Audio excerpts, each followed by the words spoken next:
Hello friends, welcome to my YouTube channel. आज शुरू करेंगे एक्सरसाइज 13.3 से question number 2।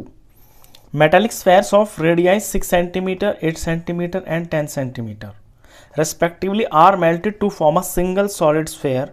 Find the radius of the resulting sphere. Question में ये कहता है कि 3 स्फेयर्स हैं। एक का जो रेडियस है वो 6 सेंटीमीटर है, एक का रेडियस 8 सेंटीमीटर है और तीसरे का जो रेडियस है वो 10 सेंटीमीटर है। इन तीनों को पिघला दिया।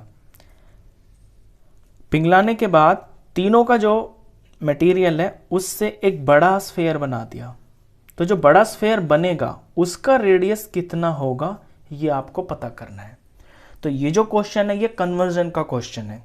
इसमें क्या होता है कि किसी सॉलिड्स को, किसी एक सॉलिड को या ज़्यादा को हम चेंज करके पिघला के किसी और सॉलिड में कन्वर्ट कर देते हैं। तो इसमें होता ये है कि जो वॉल्यूम होता है ना वो चेंज नहीं होता। तो इस क्वेश्चन में आप देखेंगे कि मान लीजिए ये 3 स्फेयर हैं, इन तीनों को पिघला के हमने एक बड़ा स्फेयर बना दिया। तो वॉल्यूम पे कहाँ फ़र्क पड़ा? जो इन तीनों का वॉल्यूम और जो इसका वॉल्यूम वो तो बराबर होगा। तो इसी प्रॉपर्टी का यूज करके हम जो अननोन चीज होती है क्वेश्चन के अंदर वो निकाल देते हैं। तो शुरुआत करेंगे यहां से। जो अननोन चीज होती है ना जिस सॉलिड के अंदर, उसे आप लेफ्ट साइड में लिखा करें। तो यहां पे वॉल्यूम ऑफ रिजल्टिंग स्फेयर हो जाएगा बराबर वॉल्यूम ऑफ 3 गिवन स्फेयर्स के। वॉल्यूम ऑफ रिजल्टिंग स्फेयर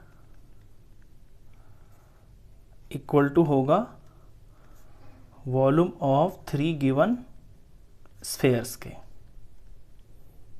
इसका वॉल्यूम अकेले का इन तीनों के बराबर होगा क्योंकि इन तीनों से मिलकर ही तो ये बना है।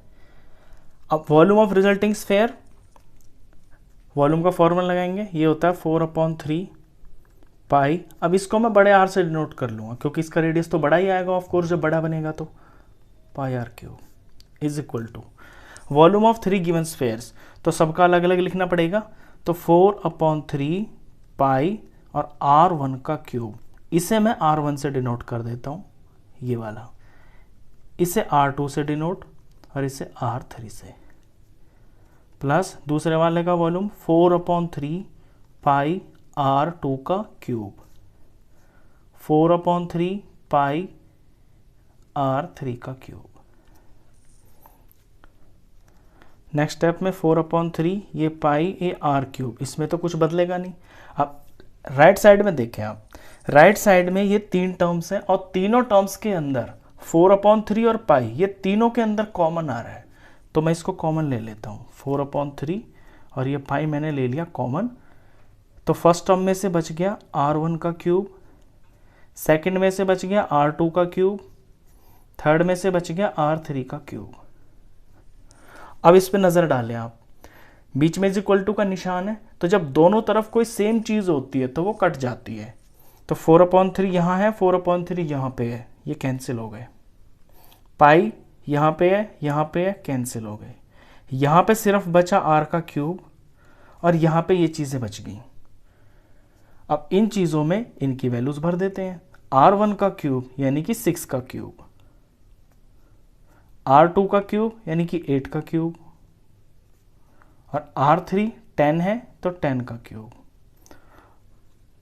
नेक्स्ट में 6 का क्यूब, 6 का क्यूब 216 होता है। वैसे आपको कम से कम 20 तक के स्क्वायर्स और क्यूब्स याद होने चाहिए, लेकिन अगर आपको याद नहीं है तो कोई बहुत बड़ी बात नहीं है। 6 6 36 और 36 को 6 से मल्टीप्लाई कर लोगे तो आपकी वैल्यू आ जाएगी। ऐसी 8 को 3 बार मल्टीप्लाई कर लेना, 8 8 64, 64 को 8 से जब मल्टीप्लाई करेंगे तो ये 512 आएगा। और 10 का क्यूब तो ऐसे ही बता सकते हैं क्योंकि जितने जीरो होते हैं प्रोडक्ट में उतने ही आ जाएंगे, ये 1000 हो गया।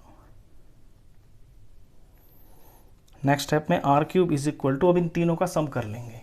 इन तीनों का जब सम करेंगे आप तो ये आएगा 1728। अब यहां R क्यूब की वैल्यू 1728 है। अगर हमें R निकालना है ना तो फिर ये जो क्यूब है, इधर क्यूब है ना, ये इधर जाके क्यूब रूट बन जाएगा। तो ये क्यूब रूट बन जाएगा और ये 1728 क्यूब रूट के अंदर आ जाएगा। अब हमें 1728 का क्यूब रूट निकालना है। जो इसका क्यूब रूट होगा वही बड़े वाले स्फेयर का रेडियस होगा और वही हमारा आंसर होगा। चलिए इसका क्यूब रूट निकाल लेते हैं। और क्यूब रूट निकालने का तरीका होता है प्राइम फैक्टराइजेशन मेथड। तो 1728 के पीएफ निकालेंगे, इसके पीएफ निकालेंगे तो सबसे छोटा प्राइम नंबर होता है 2 और ये नंबर 2 से डिवाइड हो रहा है। 1728 को 2 से डिवाइड करेंगे तो 864 आएगा। ये भी 2 से डिवाइड हो रहा है, ये 432 आएगा। ये भी 2 से डिवाइड हो रहा है, ये 216 आ जाएगा। ये भी 2 से डिवाइड हो रहा है, ये 108 आएगा। ये 2 से डिवाइड होके 54 आ गया। ये 2 से डिवाइड होके 27 आ गया। अब पीछे 7 है तो 2 से तो डिवाइड नहीं होगा ये। 2 के बाद प्राइम नंबर नेक्स्ट जो होता है वो 3 होता है और 3 का रूल ये होता है कि डिजिट्स का जो सम होता है ना वो 3 के टेबल में आना चाहिए। 7 और 2 9 हो गया, 9 3 के टेबल में आता है तो ये 3 से पूरा डिवाइड हो जाएगा। 3 से डिवाइड होके ये 9 आ गया, 9 3 से डिवाइड होके 3 आ गया और ये 3 से डिवाइड होके 1 आ गया। तो ये बने इसके प्राइम फैक्टर्स। अब प्राइम फैक्टर्स में हमें 3 का पेयर बनाना है क्योंकि हमें क्यूब रूट निकालना है ना।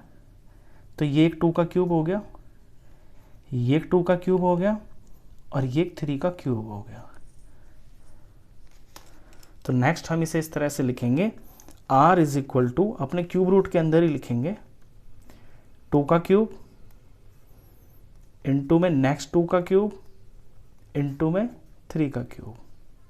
अब क्यूब रूट में 3 में से एक चीज बाहर आती है। अब ये तो 3 है ना, 2 बार 3 लिखा हुआ है तो ये एक 2 बाहर आ जाएगा।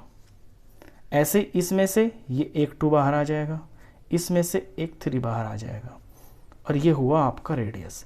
इनका प्रोडक्ट किया तो प्रोडक्ट आ गया 2 2s are 4, 4 3s are 12, ये 12 आ गया। तो जो 12 है वही बड़े वाले स्फेयर का रेडियस है। तो ये आपका आंसर। देयरफॉर जिस तरह से क्वेश्चन की लैंग्वेज है उसी लैंग्वेज में आप आंसर लिखना। क्वेश्चन में लिखा है find the radius of the resulting sphere, तो लिखना therefore radius of resulting sphere is 12 centimetre. Question खत्म। तो इस वीडियो में बस इतना ही। नेक्स्ट क्वेश्चंस के लिए मिलते हैं फिर नेक्स्ट वीडियो में। तब तक के लिए गुड बाय।